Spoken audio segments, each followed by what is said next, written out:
My name is Chris, and welcome to the Camperdan Files. So today, it's Saturday, and we're up early. And it's my most favorite time of the year. Not really. I'll explain. So here we have my cheap scan tool. Right now what we're doing is checking Camperdan's computer to make sure that we don't have any check engine lights, and more importantly, to make sure that it is ready to pass smog. And as you can see, it is. Everything is green, guys. You see that? Now I'm going to take it a step further. Here we have my launch scan tool. This is going to be the CRP 429. I bought this thing years ago to be able to service the CVT transmission on my 15 Ultima. This tool has been a blessing where it concerns troubleshooting diagnostic issues on my R50 here.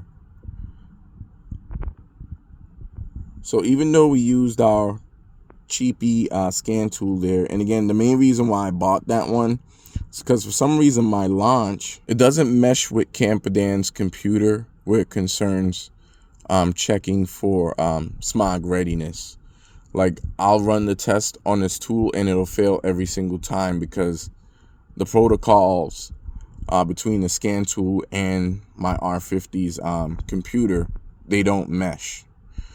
But I found that this cheapy little tool here works perfectly fine for that. But I want to take it a bit further so I can show you guys. As you can see, we're going to read fault code, and there ain't none.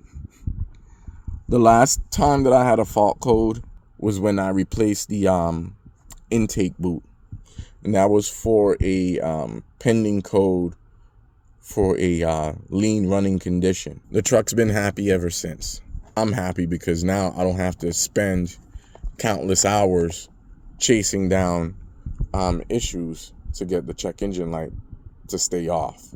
So for the first time this year, I'm not going to have to do anything aside from just drive my rig to the repair shop and have it smog.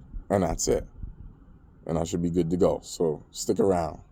Time to get that smog checked. So I'm going to head in here and get checked in. And hopefully they have a smog tech here today. Because some of these places, they don't do smogs unless it's like on a Monday. But we'll see. So there's Camperdan. They got him idling right now. Fortunate for me, I was able to pretty much get right in. I think I'm the first or second vehicle to get smog today. Young lady's plugging into the diagnostic port there. So needless to say, guys, we passed with flying colors. As you can see, initial test, pass. But check this out. Here's a bit of our recommended service that they gave me from our R50. They recommend I change all fluids: transmission fluid, brake fluid, power steering fluid, cooling system flush, and a fuel injection cleaning chemical. The transmission, it's the only thing that hasn't been serviced by me drivetrain wise. I've already done coolant flushes myself. They didn't mention the differential fluids at all. The brake fluid definitely needs to get changed, but that's a different story. It's not something that they were going to do without possibly causing damage and digging into my wallet, because the brake bleeder valves, I'm pretty sure they're all rusted. So the second you put a tool on them to try to open them up, I'm pretty sure they'll break. But one thing that they did mention was the valve cover gaskets, mainly the passenger side, because I seen the service rider looking at it. It does have a little bit of seepage, nothing too crazy. But yeah, just look at the cost of the gaskets. $130, and then to remove and replace, $550. No thanks. I'm pretty sure my trusted local shop can beat that, with me providing the parts, of course. And it is something that still needs to be addressed, and I will be addressing it at some point here in the future. I plan on using Felpro gaskets to remedy that leaky valve cover. And again, we're going to do both sides. But yeah, guys, I passed with flying colors on the initial test. Just like I showed you guys in the beginning of the video, I have two scan tools. I have a cheapy one that I bought from Harbor Freight. When you plug it into the diagnostic port, it'll let you know right away if your vehicle is ready for smog inspection. And it's really easy and simple to follow. You plug it in, it compiles all the data, and then it gives you a green light if you're good to go with all your monitors set. If you have outstanding monitors that haven't been set yet, or worse, if there's an actual problem, it'll actually indicate red and let you know, hey, you're not ready for smog, and it'll point out the problem area. And then there's also a amber light that will illuminate to let you know if the problem is like intermittent or not as serious. But yeah, this is the first time in 3 years of ownership of my R50 where I wasn't scrambling trying to fix things prior to going and getting the truck smogged. For those of you that have been following the channel for a while, you know, this time last year, I had to change the downstream sensor on bank 2, the downstream oxygen sensor. You guys would have seen that video also.